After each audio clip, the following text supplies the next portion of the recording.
And Hey. everyone come on in and say hello. And we're deeply honored to be joined by Jeffrey tonight. Unbelievable, Jeffrey Shaw, having you I here. know. Taylor, I know you're as Hey, I'm excited so as I excited. am, and I you're going to, am. but I'm not sure, with Jeffrey, trying to get a word in edgeways can be difficult. So that's going to be a challenge for you. But I'm going to It disappear will now be. and pass over to Mary and Jeffrey to have their conversation, and I'll see you at the other side of this. Bye for now. Thank you, Ronan. Thank you. Thanks, Ronan. Oh, this is so fun. Jeff, I can't believe it. I was just before we went live, I was fangirling about over Jeff, and I was like, yeah, I just didn't know if I could ask. I mean, you're just, in my, guys, like, isn't this the truth? We just build up in our mind that these people are so incredibly famous. And Jeff's like, yeah, no, I was like walking my dog and like cleaning up, just I'm living my life just like you guys, and Yeah. living your I had the opposite COVID life in reaction. Miami. Yeah. I'm like, Mary, she's an icon of the photo industry. If Oh she my asks, I'm going to gosh. say yes. Like there wasn't even I didn't even skip a beat. So I'm glad to You're be here. so sweet. You're so kind. So, you guys that are logging in, and I see everybody rolling in right now. I mean, obviously, you're here to hear this amazing guy's point of view. I know I've learned a lot. Jeff has an amazing podcast, Creative Warriors United online. Is that right? If you look at Creative Warriors on Yeah, the podcast, happy things. the podcast is Creative Warriors on iTunes and every app. The URL is creativewarriorsunite.com, Yes. but because it's a Yes. community, but the podcast is Creative Warriors. Yeah, awesome podcast. And most of you hopefully are familiar with his amazing book, Lingo. And I remember picking this up before I even realized, I don't know that I even realized that you were in the industry. Like I just saw the book, and I'm very much keened into, I always know I can do a much better job with that. Like the language piece, that's a really interesting piece. And it's one that I think in life, but certainly in business, we just don't put enough energy and effort on. You know what I'm saying? So I read the book way before I even heard you. And I've had the pleasure to hear you several times at Imaging USA and different things. But let's kind of like drill right in. I don't want to waste a lot of time with me yapping here. Let's go right to Lingo. And you put in your bio, and I love this. And it says, Jeffrey, and you are a photographer, still in the industry, doing just commissions, but 20 some years of owning and operating a photography studio. So you're the real deal here. You've been on both sides of this, right? 35 years in the industry, though. 35 Yeah, years. 35 Yeah. years. It's a lot, just a smidge, just a little bit of time. You may remember something called film, like some of us here. So that's the cool thing. And thank you, Rena, for putting the links in the chat, so you guys can pick up those links for the podcast and the book. But something that you said is show businesses how to make customers feel seen, heard, and understood. Seen, heard, and understood. Now that sounds like a magic potion that I need more of. So why don't you elaborate on that? And I want you to give us what you got. Let's go to Jeff Church here and hear what you got there. Seen, heard, and understood. How do we do that? Well, I'll tell you what, here's, Mary, the coolest thing for me has been, in my journey over the last 10 years or so, since I've kind of been transitioning out of photography. I still do a little bit of it for those clients I can't say no to, but without a doubt, over the past 10 years, I've sort of been transitioning out, and it's actually taken other people. So I'm now able to work with people in so many different industries. It's taken other people to point out to me the connection between being a photographer and being a brand message consultant, right? So the interesting thing is that this is what we photographers do. And I continue to unpack how being a photographer has taught me about the power of making people feel seen, heard, and understood, right? Mm-hmm. So, and that is the exact same role I need to help businesses do to make their customers feel seen, heard, and understood. And there's things, we learn a trade and we become masters of it. It's the whole 10,000 hours or whatever it takes, 10,000 hours, 20,000 hours, but we become masters at something. And along that process, we sometimes lose sight of how it's training our brain, and how we get good at things. And for me, I can't help but compose things. I can't help but see chaos and be eager to compose it. Right. And that's exactly what messaging, brand messaging, and marketing and being in business is today. It's a complete state of chaos for which we are always trying to organize. And so I'm working on my next book, which will be out next May. And it's specifically for self-employed business owners. And the entire premise of the book is based on the idea that for years and decades, I've asked people, gee, why did you become self-employed? And almost everybody has the same answer. And the answer almost always is, well, I wanted to control my destiny.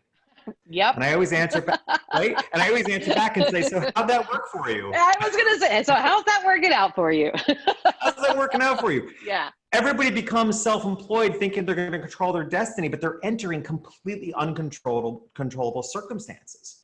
Right. So that for me is what I have learned as a photographer that I'm able to help people do, is I'm able to help control the chaos, to compose the chaos, because we as photographers are natural composers, right? We see things in pieces, we see it, what it can be. So I'm always seeing the potential.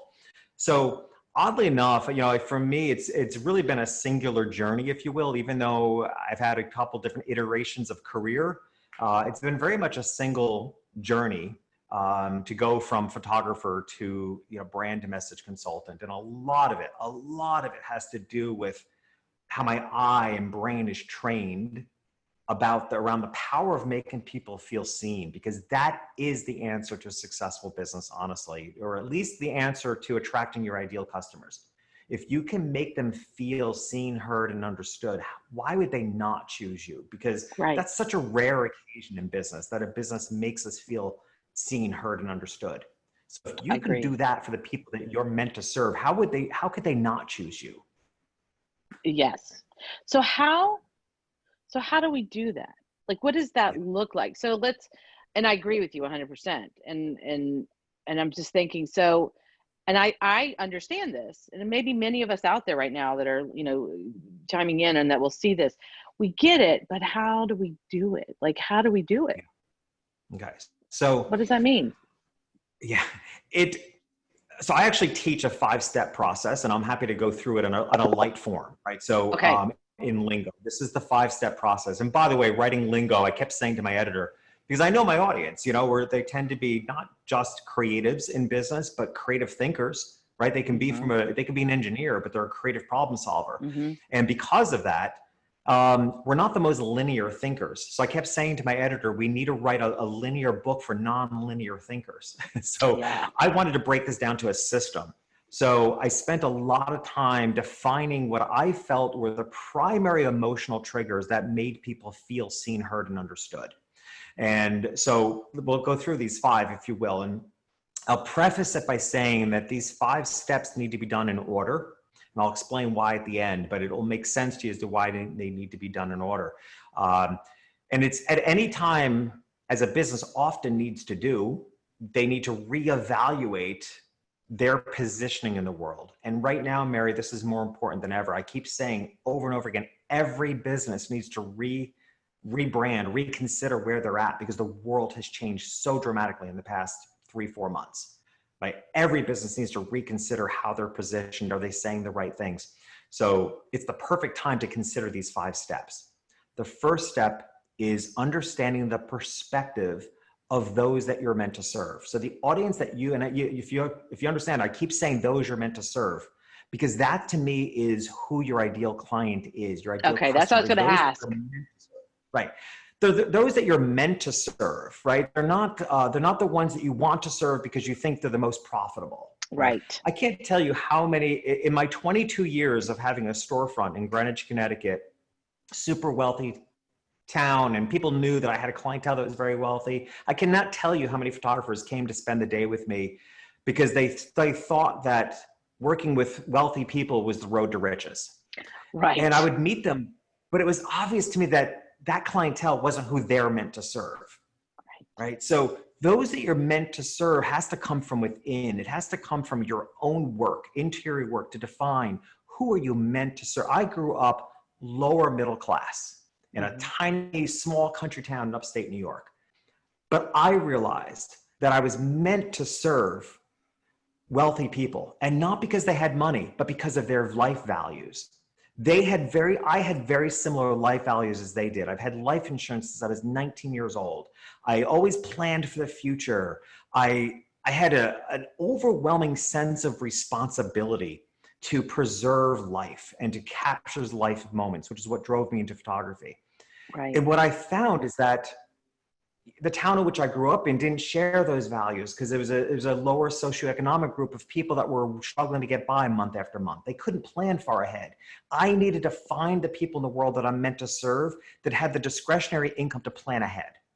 Right. Wow. So they were able to invest in photography. So I knew clearly I was meant to serve people that had discretionary income because we had similar values. It really had nothing to do with the money per se. Mm-hmm. I needed their values. They were the only ones that were going to invest at the level that I wanted them to invest into. So step number one is you have to understand the perspective of those that you're meant to serve. And for me, I knew nothing about affluent people whatsoever. I didn't grow up that way. But what I realized, I didn't have to be from their world to serve them. I just had to understand their world. And that's true of any market you want to reach. What is the world of the people that you're meant to serve?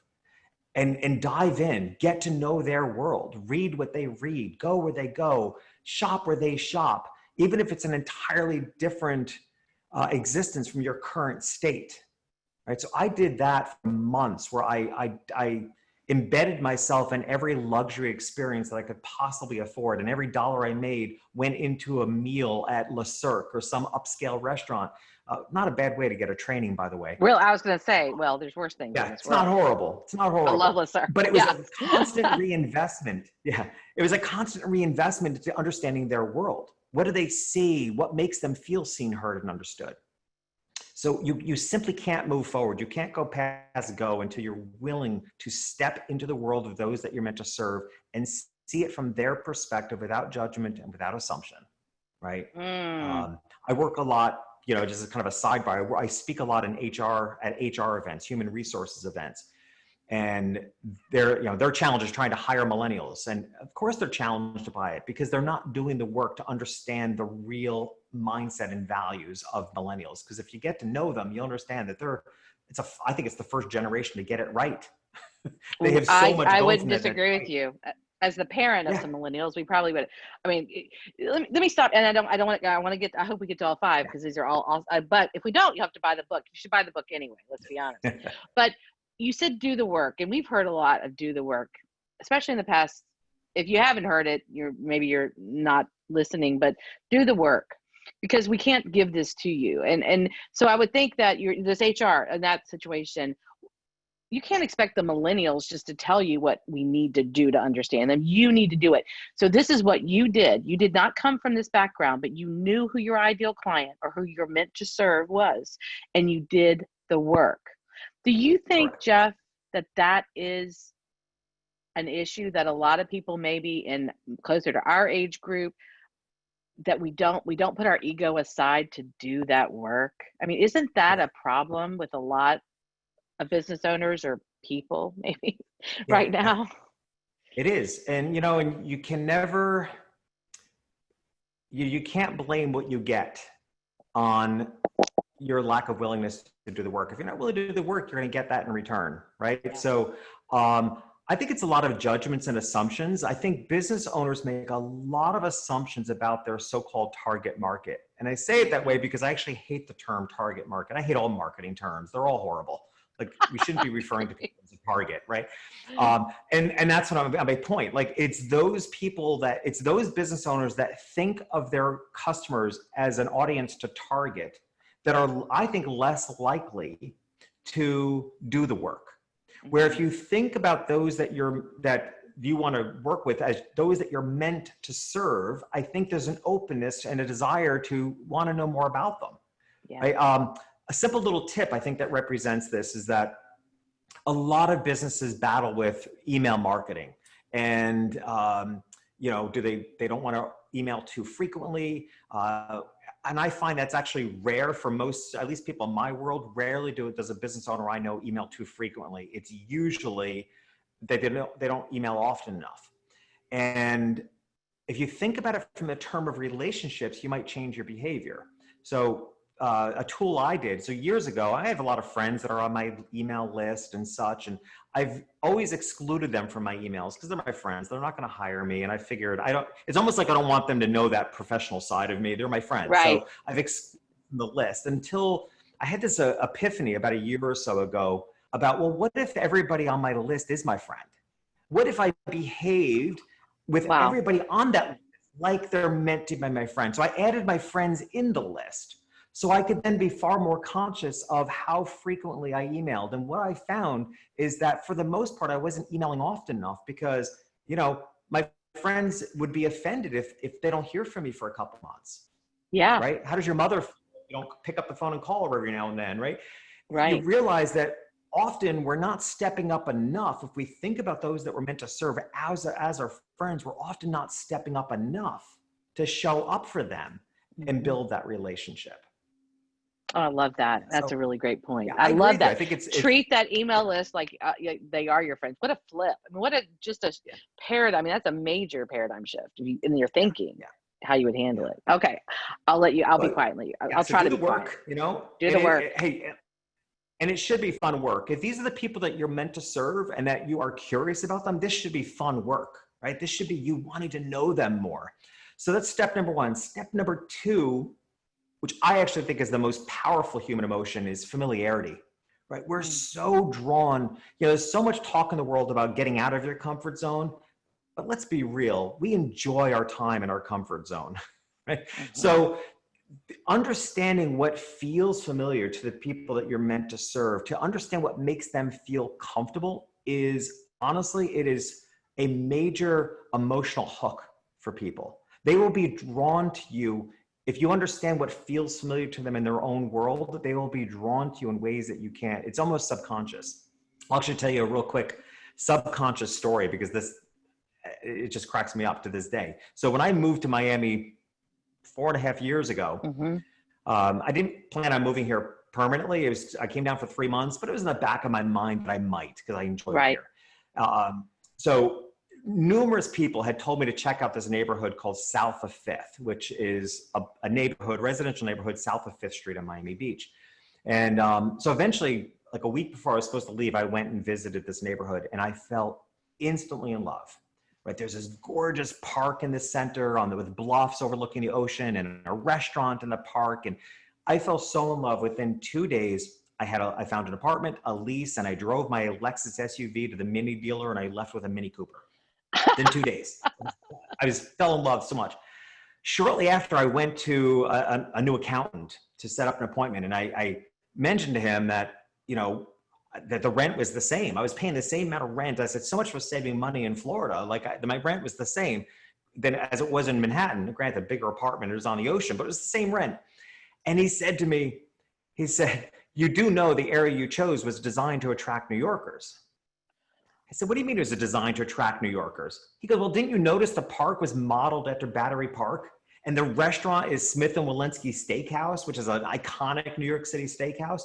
I realized, oh my God, I literally had been duped by my own psychology, right? But that's how powerful familiarity, this place felt like home to me. Right. I made it my home. I felt instantly at home. Imagine then, Mary, the power of making your customers feel at home. And not just in your studio or your storefront, but making them feel at home when they land on your website. When they land on your website and they feel that resonance, that sense of this person gets me, gets my life. They understand what feels and looks familiar to me. That, you know, if you're appealing to a high-end market, that you know that on the high end, your appearance wants to be sparse and minimalist and clean and no fluff. Just get to the point where, you know, if you're offering something on the lower end, what feels familiar is a certain amount of chaos and busyness and flashing lights or what have you. Right. But imagine the power to make people know that you're the right choice because they have felt familiar when they landed on your space, whether it's a website or your storefront. It's such a compelling emotion. We can't overlook the power of familiarity.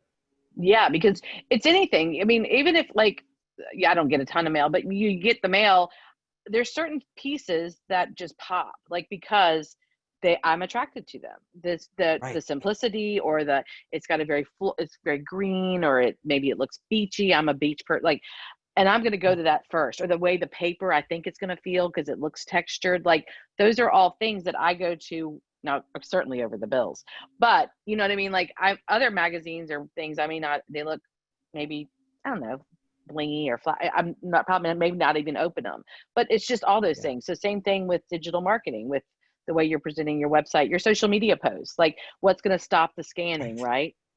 Yeah. Exactly. Okay. I love that. And the words, I would say words, the copy that you're using with all that as well. Yeah, exactly. Okay. Is it familiar language for that? Yes. Right? Which kind of Or relates like, to the third point, which is right. The third step is style.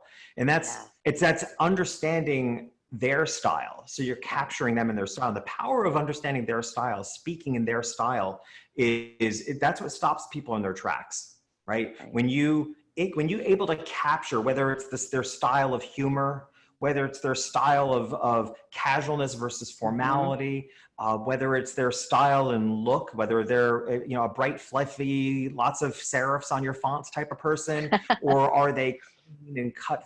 It's understanding like what style resonates for them. How is their home decorated? Is their home really frou-frou-y, or is their home youthful and bright colors? Or is their home more traditional? And and if you don't know that, because you don't know this clientele yet, but if it's a clientele you're building, you have to imagine it. This is how you understand their perspective. You step into the world, read their magazines. Like I lived, when I was starting out reaching this affluent market, I lived in the magazine Town and Country, right? Because that's what they read, right? Yeah. Town and Country. And I looked at the advertisers. So then I would study the brands. Whoever was advertising in that magazine, I would then go to that company's that was advertising. I'd go to their website, right? Because if this brand is advertising in Town and Country, and Town and Country is being read by those that I'm meant to serve, then if I can understand how the companies that advertise in that magazine are promoting themselves, I'm aligning myself with those I'm meant to serve.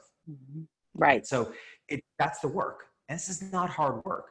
But I would live for that magazine to dive into their world and understand their style of dress, their style of decorating, because when you can replicate the style of your ideal customer, it stops them in their tracks. When you walk by something, if you're shopping for a shirt or a pair of pants or a jacket, what stops you is, hey, that speaks to me. That style is me. This is so, you hold it up and you say, this is so me.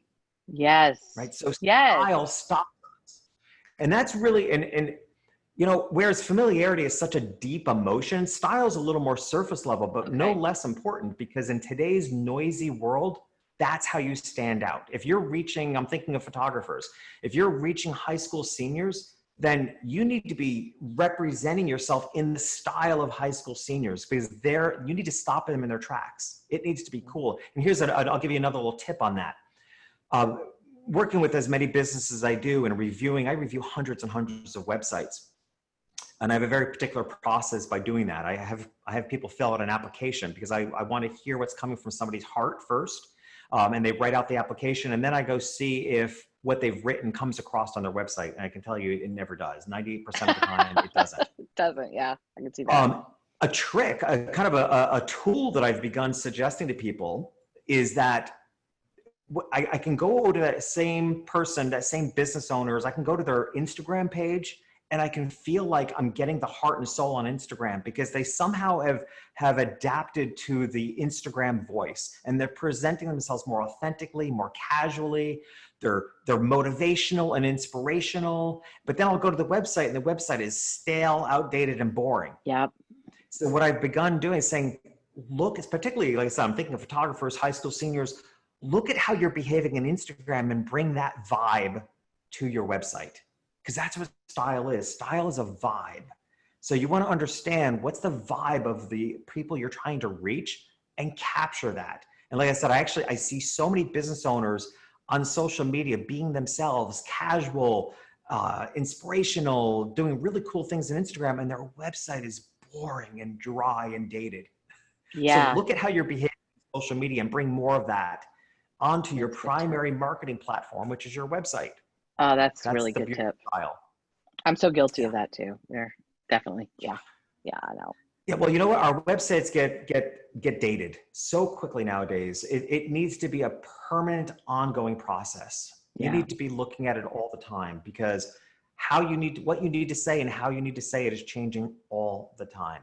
So we've gone through perspective, familiarity, style. The fourth one is, and I love this one because it makes everybody uncomfortable, is pricing psychology.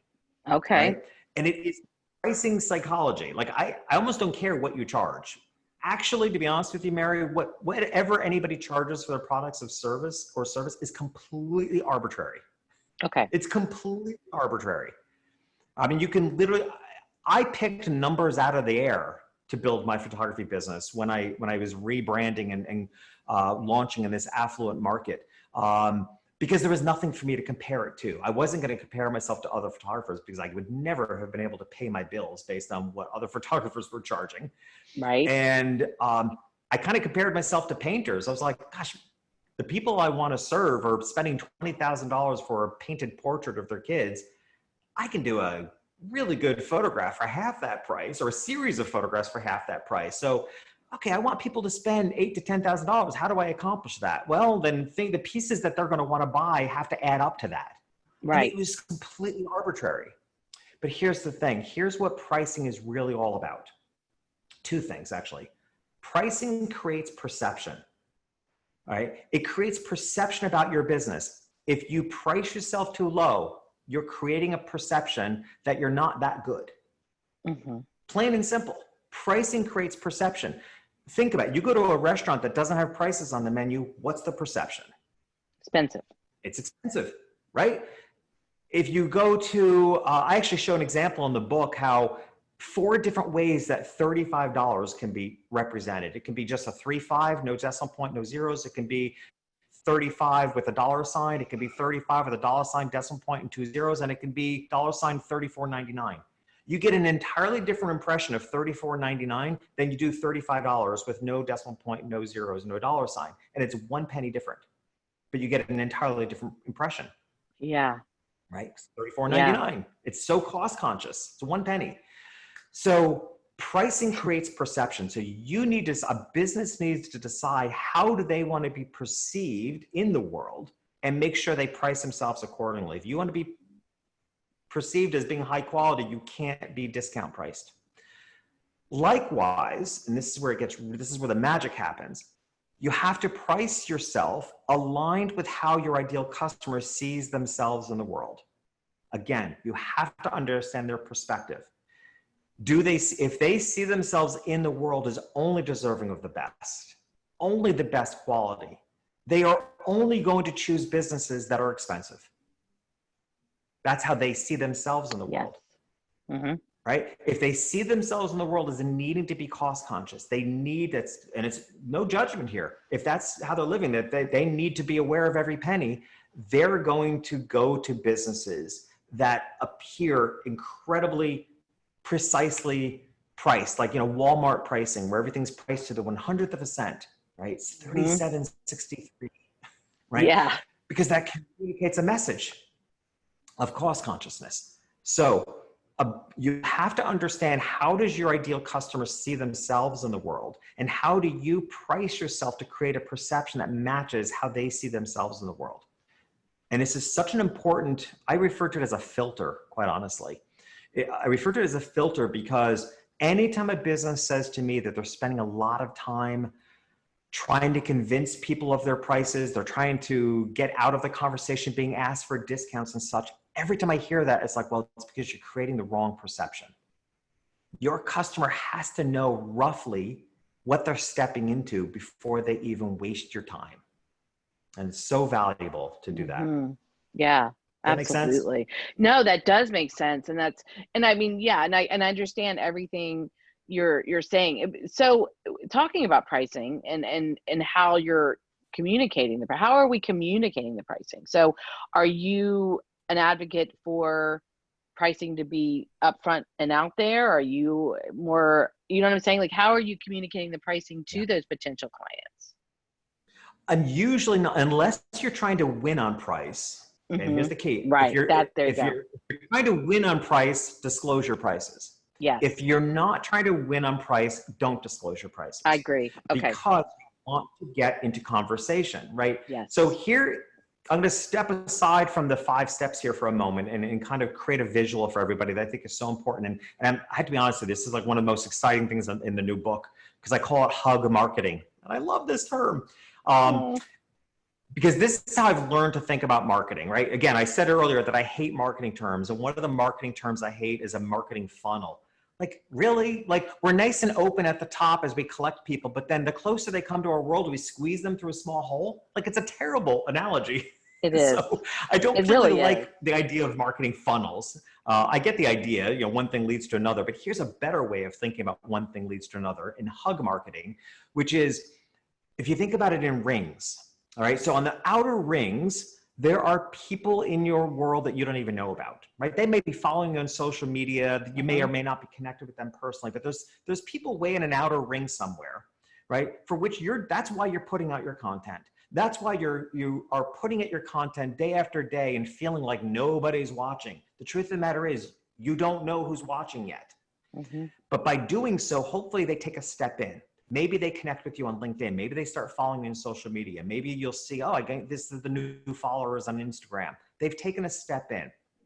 Then they're in your social media world. And then you're able to engage. You'll see they'll start conversing with you more on social media. Maybe you do a webinar or something and it's put out there. Maybe they join, okay? So they've taken another step in.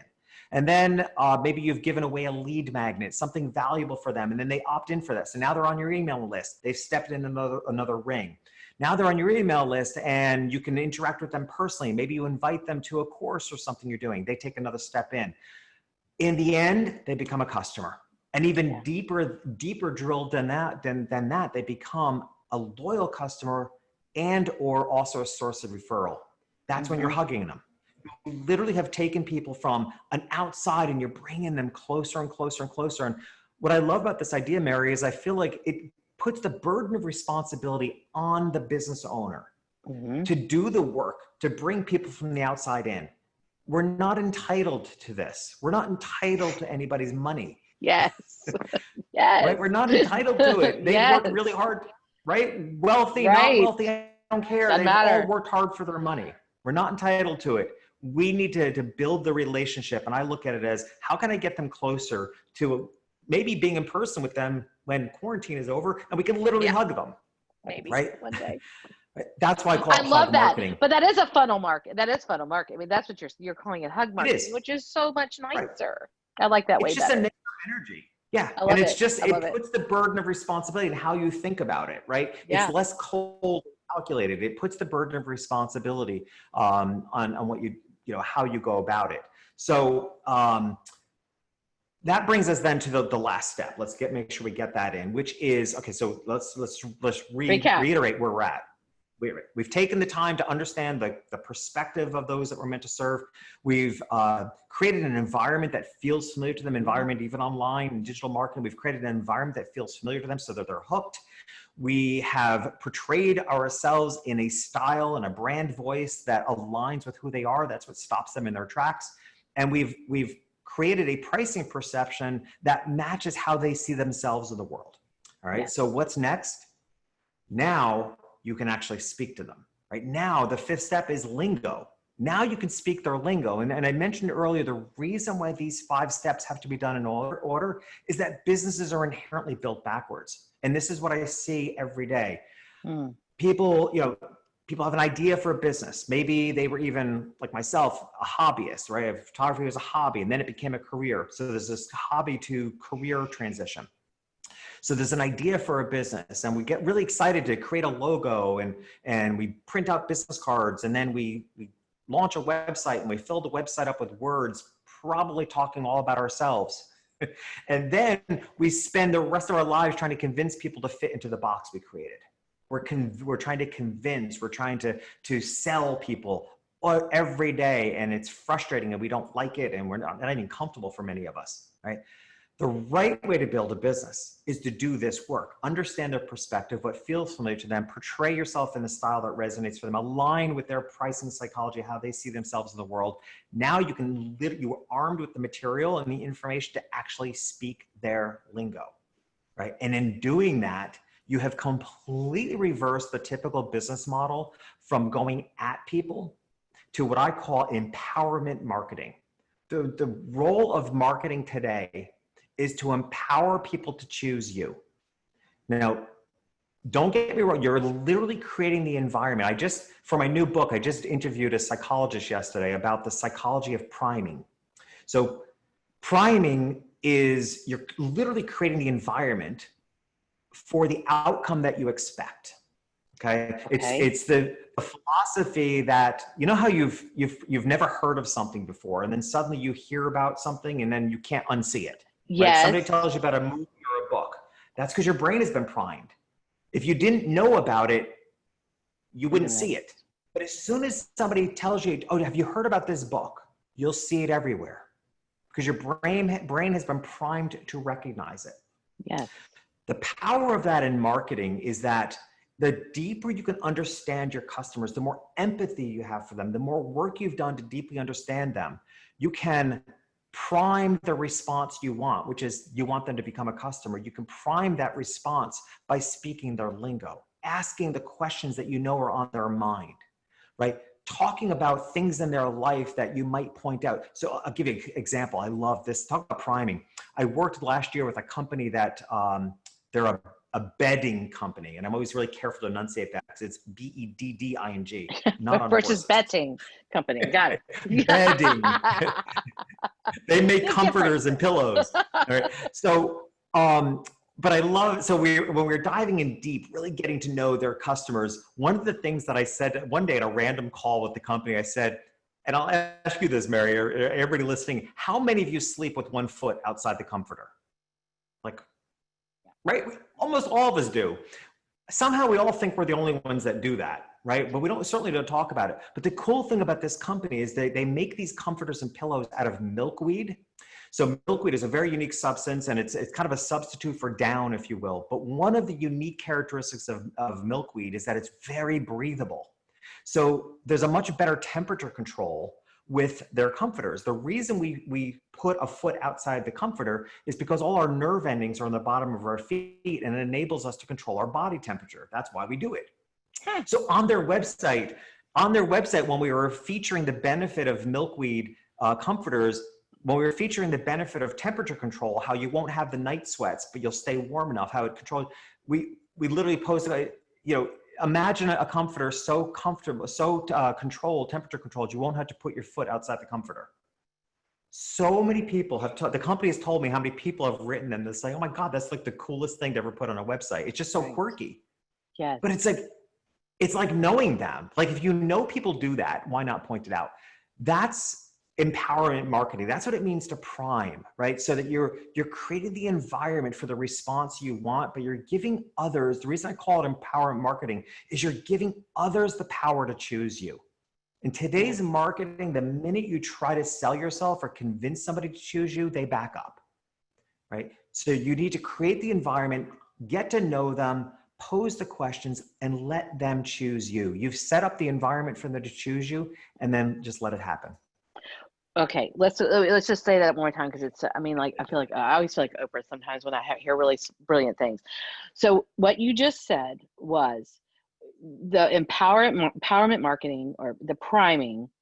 Instead of us, and would you agree that many of us, or the more traditional marketing that a lot of us use, is trying to just convince people, use me, buy from me, or use us, pick me kind of market, kind of. I mean, so this is very different because what you're doing is you are addressing a problem they may or may not know they even had, right? And you're solving it, and that's what you're using, right? That's the marketing concept, is it? Is that right? It is, yeah. So I actually think, hang on, I wonder if I have it in front of me. I hadn't planned on doing this, but I actually might have it.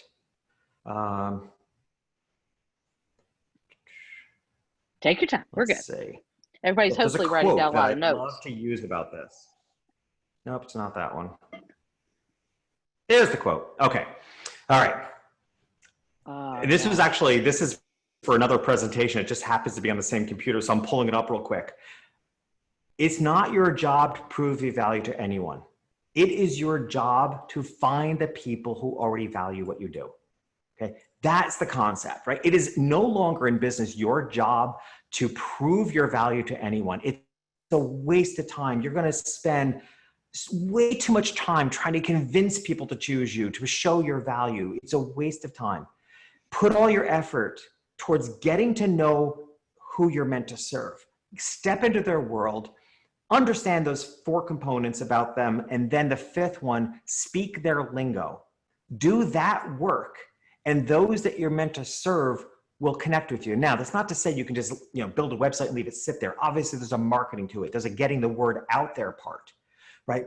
But you have, and I can even prove this with a study. There was a study done recently by the Forrester Group, very reputable research firm. And I love this study. They determined that people, let's see if I can say this, it's such a tricky way of saying it. People convince themselves 50 to 70% of the way to the decision to choose you before they've ever spoken to you. Okay, think about the power of that, right? Yeah. So they're doing their own work, and think about how we behave as consumers, right? Don't you do that? 100%. I know I do. 100%. 100%. So I'm 50 to 70% convinced I'm going to choose this business before I actually speak to them. Right. So now let's put ourselves on the business side of it. If you are the business and you have your brand messaging and your branding down right, imagine your customers coming to you. They've sold themselves 50 to 70% of the way there to choose you. All you're doing is kind of getting them over the fence. You're just confirming the decision they want to make. Yes. It's such a much more beautiful way of being in business, where you don't feel like you're selling, convincing, but you're actually making sure you're doing the work so the world understands your platform. The world understands your values, what you can offer to people. Put that out there. And those that you're meant to serve, for whom you resonate with, will show up. And they're showing up 50 to 70% sold on choosing you. All you need to do is just confirm the decision they've almost completely made. On their own. So, another side of that, and I mean, we've all probably unfortunately experienced this. You tell me, I have convinced myself this is going to happen. I've saved my pennies. I'm buying this, and you roll up in the business and they let you down. Something falls apart because either terrible customer service, something falls apart, and you don't do business with them. I mean, that is I remember, I'm not going to say names, but I remember clearly building something so up in my brain and then being so incredibly let down and walking out with all my money because it was such a letdown once I got there. They'd done such a good job at the forefront and dropped the ball when they actually had the customer in the door. You've heard this, I'm sure, or experienced it, whether it's a restaurant or a brand or, car or whatever, you know what I mean? It's happened. Yeah. Well, I can actually speak to that in two directions. One is you actually bring up a really important part about referrals. So, I love whenever a business says to me, well, I don't get a lot of business from my website. I don't need to worry about it. And I'll look at their website and I'll say, have you considered it's because your website sucks? Like, it's not the technology. Yeah. Right. It's not the idea. Yeah. Your website sucks. Like, it's no wonder you're not getting any business from it. But here's what happens with referrals. Imagine what happens. So this is an important part of Lingo, because it's like you literally need to speak the same language the whole way through. What you described is like inviting somebody into your world by speaking to them English, but then when they get there, you only speak to them in German and you don't speak German. That's exactly what it feels like. So in referrals, that's so important, because you might have, Mary, a great experience with a business, and you might go on and on about that business, and you tell a friend, and your friend goes to that business's website, and you're like, really? I'm not seeing it, right? They not only doubt the business, they start to doubt you as a reliable source of referral. Yes. Right. So you have to live up to that experience all the way through. And I'll tell you a real quick story. As you can tell, I love stories. A good friend of mine, Joey Coleman. I love this man to death. He wrote a book. It's fantastic. You all need to get his book. Get mine, but get his. It's Never Lose a Customer Again. Yes, I love that book. Again.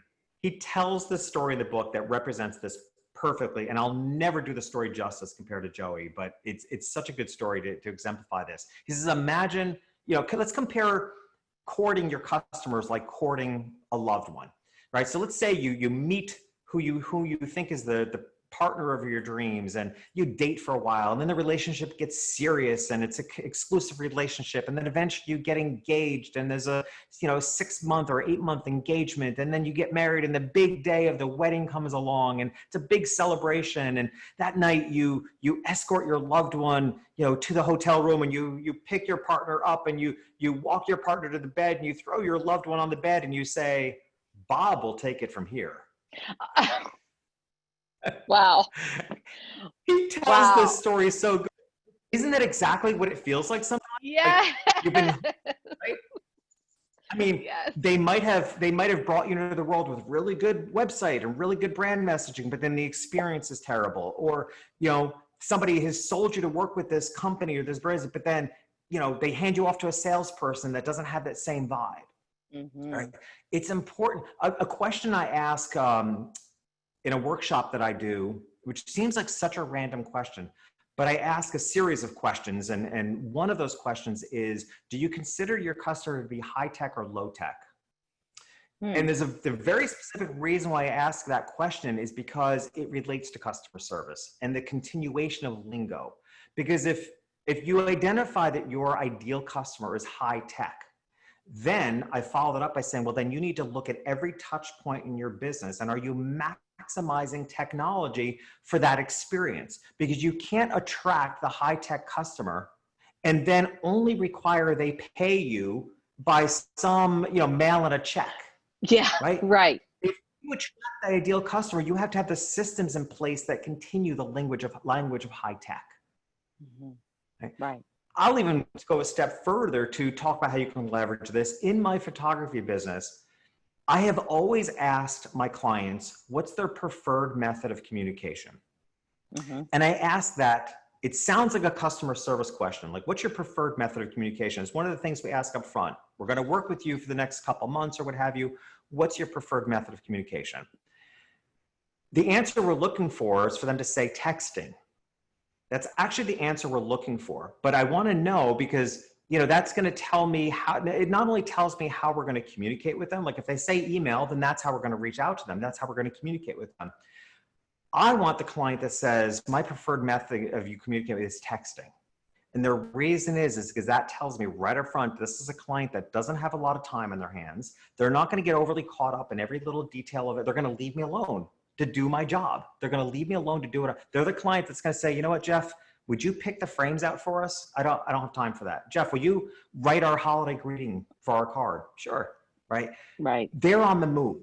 So it's an indicator by asking upfront what level of technology they're accustomed to enables me to make sure we follow through on that throughout the business. So I'm a very tech-driven photography business. I do all my sales remotely. We use screen share and GoToMeeting, and all my invoices can be paid online, and we do online. My business is very tech-driven. Because my ideal customer has no time in their hands, they're likely to pay that invoice at 2 o'clock in the morning. I actually look at the timestamps when they come in. They pay at 2 o'clock in the morning. They don't have time. I don't want people that have time in their hands because there's a correlation to how much money they spend. They spend less time caring about how much money they spend, quite honestly. Exactly. You're my ideal customer.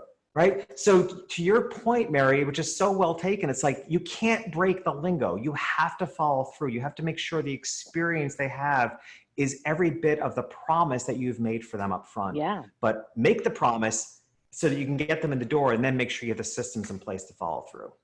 Oh my gosh. I love the book.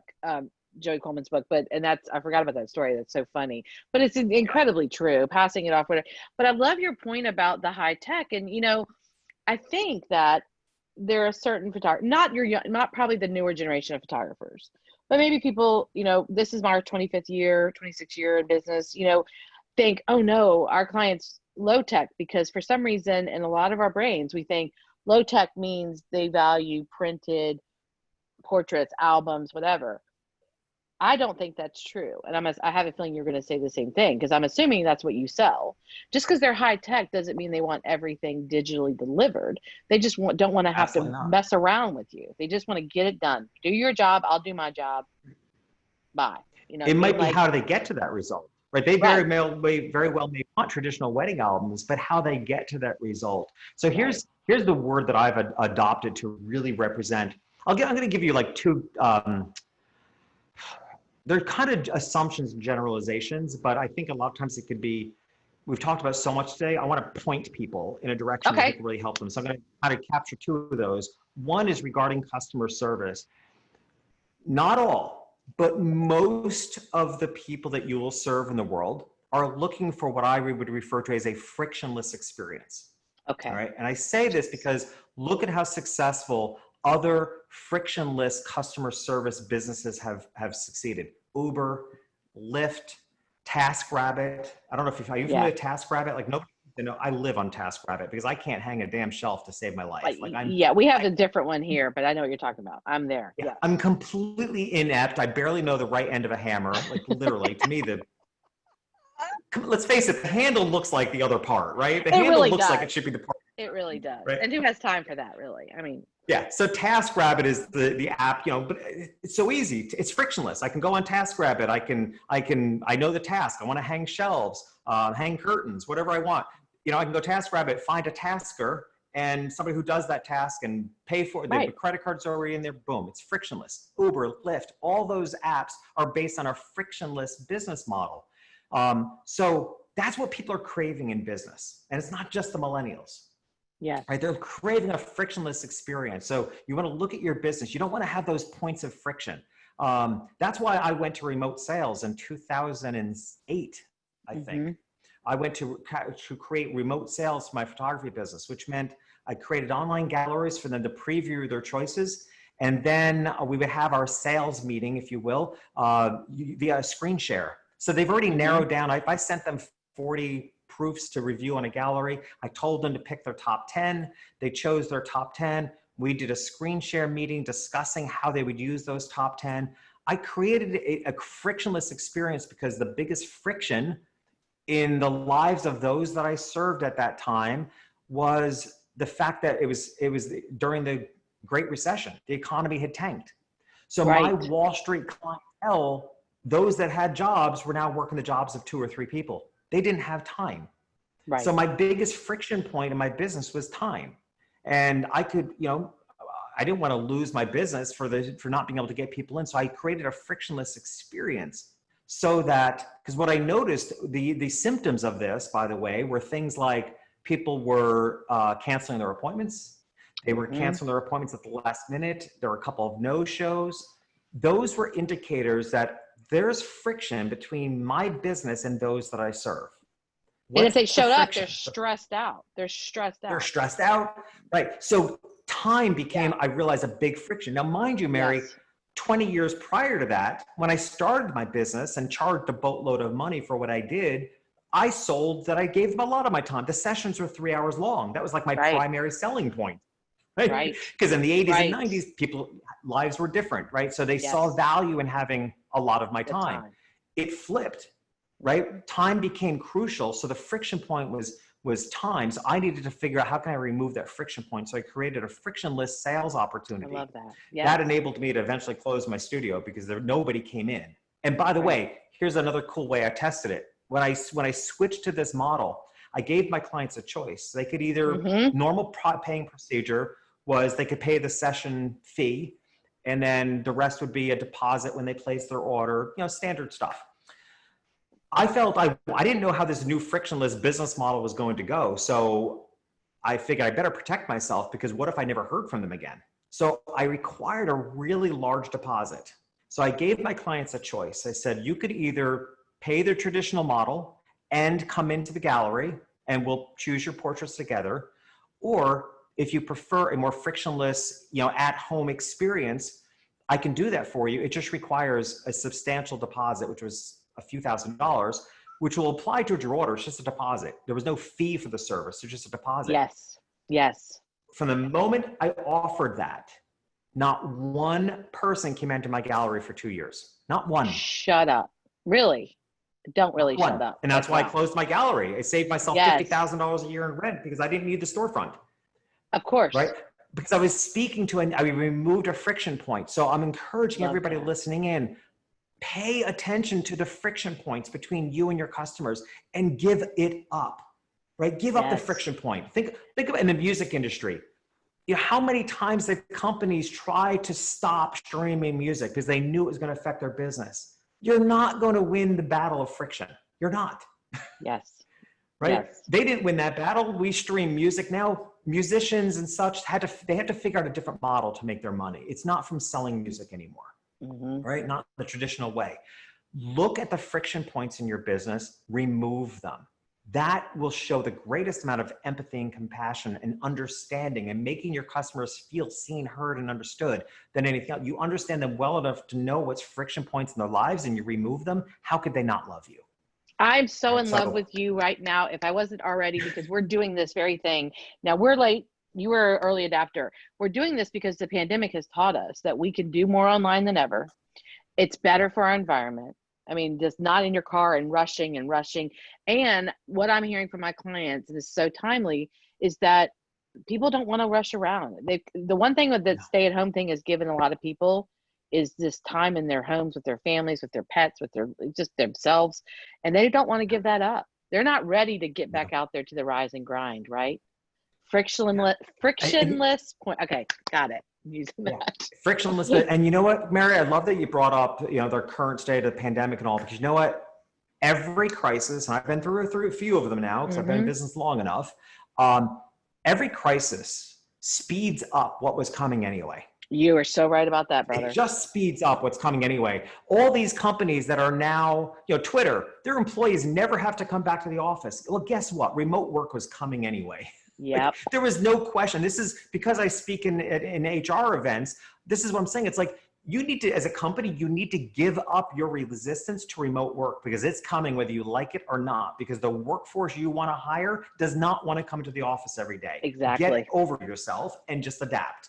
And a good crisis, a great example of this is a podcast guest I had was a dean at a college. And he said the college had a 5-year plan to take the university to online education. A 5-year plan for which they accomplished in 7 days because they had to.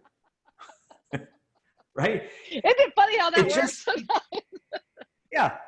A 5-year plan they accomplished in 7 days because they had to, right? So, you know, a lot of businesses are adapting. So I strongly encourage everyone to look at your business and question, like, how have you had to adapt to this crisis and what will remain? I mean, as a speaker, the whole industry has adapted to virtual keynotes. Yeah. And I think they're here to stay. There will also be live events, but there will also be a virtual component. And I quite love it. I love the virtual component, right? So an industry that figured out how they had to adapt, and to some degree, they're going to keep that.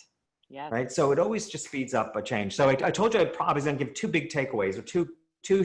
I'll call them hacks. I think you've given more than 2. Everything's well, blowing up. The one I just want to get straight.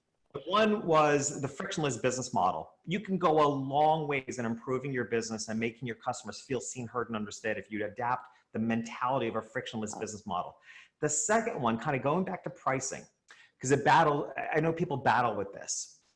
Here's what I think is the sweet spot for most businesses when it comes to pricing. And this is not going to be true for all of you. I'm just going to put it out there and then look for yourself. Are you kind of on the lower end of that or the higher end of it? And I call it smart pricing. Okay. And here's how I define smart pricing. It is pricing your business, your service, your product, whatever it is that you do. Price yourself a little bit out of the comfort zone of those that you are serving. Okay. So, and I actually have this down to about 30%. So whatever people think they're going to spend, most people can convince themselves to spend about 30% more. Agree. They can. Yes. Right? Yes. 30% seems to be, on my research, seems to be the sweet spot on that. So smart pricing is being 30% beyond the comfort zone of what your customer usually wants to spend or thinks they're going to spend. The reason I refer to that as smart pricing is because it's the customer has to stretch a little bit. It's probably even a little uncomfortable for you to even say that number, right? So it's uncomfortable, but everybody's stretching a little bit, but it's not so out of the league that they're going to feel like an idiot later on. That's why I call it smart pricing, because it's not so high that they're going to find out later on they could have gotten it for less and they're going to feel creeped out, and right? So it's a smart choice. It becomes a smart choice because they're stretching a little bit. They're paying for the quality of what you deliver. and they're stretching a little bit, but not so much that they feel stupid. I love that. Right? And you're so right. Yeah, I agree with that 100%. It's just finding like, what's that comfort zone? Like what are, you know, and there's a couple ways you can find comfort zones, honestly. I mean, one of the things that, you know, a little task I'll give some people is find out what the mortgage is of your ideal customer. Right. And you actually can figure that out by public records, right? If you go to, in the town you're serving, let's say if it's a local business, if you look at what the average home sells for, and typically people mortgage 80% of the sale, not what it was listed for, but what it actually sold for. Most people mortgage 80%. And then you can go to a calculator and figure out, but based on today's interest rates, that amount of money, that's what the mortgage payment would be plus taxes. Find out the taxes in the town, and you'll come out with a mortgage amount. And here's why I look at that. It's like, because you know what? If people have $2,000 a month going out on their mortgage, they almost become immune to it. That's a comfort zone. If it was so out of their comfort zone, they wouldn't have bought the house. The bank wouldn't have let them buy the house. Not today, anyway. No, not today. So, yeah, not today. 20 years ago, that's why the economy tanked. But yeah, right. But it's, you know, so people aren't getting in as overhead in their real estate. So it becomes you can kind of look at it as a comfort zone. And what I like about asking people to do that is because if you're serving a clientele that is likely to be more financially comfortable than you are, because most of us are scaling up, right? We're usually serving a clientele that's more well off than we are in order for them to afford us. When you find out what they're spending on things, it actually opens your mind. You probably are leaving money on the table by not stretching yourself far enough because you're projecting from your own perspective what you think your customers can afford. Yeah. But if you step into their world and you realize what they're spending on their mortgage, their car payment, what they spend on a bottle of wine, what they spend at dinner, even if you don't live that way, it opens your mind to say, I don't live that way, but they do. And therefore, you want to match their lifestyle. Yeah, we that's the worst thing you can do in the sales room is to sell from your checkbook balance. Like if I did that, I would still be poor. Exactly. I mean, seriously. Exactly. And you know, it's just so true. I actually said to a client, I was working in a coaching group once, and this client, this member of a group of photographers. I used to have a 6-month course on the business of photography. I no longer have that, but when I did, one of the members of the group, she kept talking about how often she would discount people, and well, I gave this person a discount, well, I gave them a break, and I finally asked, like, what are you basing that on? Like, think about the message you're sending. Like, is it how they're dressed? Well, that person's not dressed as well, so I'll give them a discount. Is it the car they showed up in? God forbid, is it their race? Like, what are you basing the decision to discount them? And that really concerned me. I said, what are you basing it on? That somebody looks like they can't afford it? Because, whoa, that's really bad. Really bad. Right? But that's what people do. Business owners do that all the time. They absolutely you think do. They're young? I got news for you. My kids have more discretionary income than I do, I think. Right? Yeah. Absolutely. My son's traveling the world. Thank God. Like, what did he do right? Like, Thank goodness. I'm working away and he's traveling the world. Like, what did he do right? Right? I know. But so what assumptions can you possibly be making to give somebody a discount? No, don't do it. No. I wish we had more time, but we don't. And we've taken up a lot of your time. And I can't thank you enough. Ronan, if I missed any questions, you let me know. But Jeff, seriously, this was amazing. The feed is blowing up. Great, best, this, on and on. Guys, if you all need more Jeffrey Shaw in your life. So you definitely need to follow his podcast, buy his book. When's that new book going to be out, Jeff? Let's just give us a little, who knows? May of next year. May of next year, but we'll be watching for it. May of 2021. Virtual hug, empower marketing. I won't do it. Ronan's going to give us a little quick rundown, I bet. But yeah. Well, Jeffrey is the true professional because he was summarizing as he went every single time. So I don't know how I can summarize it, but let me put it into my Irish lingo or words. So what I learned, Jeffrey, was, get out of your own way first. Make sure you do the work. Embed yourself in your ideal client's life. Make it easy for them to buy from you.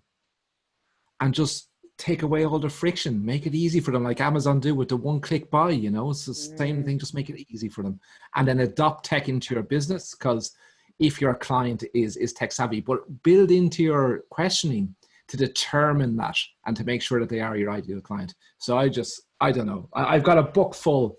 Amazing. You were awesome. This was so incredible. I knew it was going to be awesome, but I could go on and on. But I want to respect your time, Ronan and Jeff. Gosh, this is great. I will be definitely I'm already was a fan, but I will be an even bigger fan now. I mean, I wish I could have taken notes. I'm gonna have to go back and listen because a few things are like, well, I want to write that down, but it just would look awkward right now if I did that. So this was incredible, well, Jeff. Anybody can reach out anytime, and I'm really excited about the next book. So it's like I said, specifically for self-employed people, and it's an even bigger system on how to have the life and business that you want. So it takes the concept of creating the environment to get the results you want to a whole other level. So I think I'm excited to get that work out there. I can feel the passion and the joy. Absolutely. I can't wait for the book. Virtual hugs to you. I love hug marketing. I'll be quoting you every time I talk now, and I'll give you full credit on that one, buddy. I love that way over funnel. That's a much better way to put it. I really appreciate it. But Ronan, cheers and love to all of you guys over the big pond there. And thanks as usual for giving us this platform. It looks like everybody was loving it, and you're the best. I really appreciate it. Thank you, everybody. Stay safe and healthy. Good morning, good afternoon, good night, wherever you are in the world. It's 1 o'clock time for me. So thank you so much, Jeffrey and Mary. Thank you so much. Good night, everyone. My pleasure. Thank you. Thanks, guys. Bye.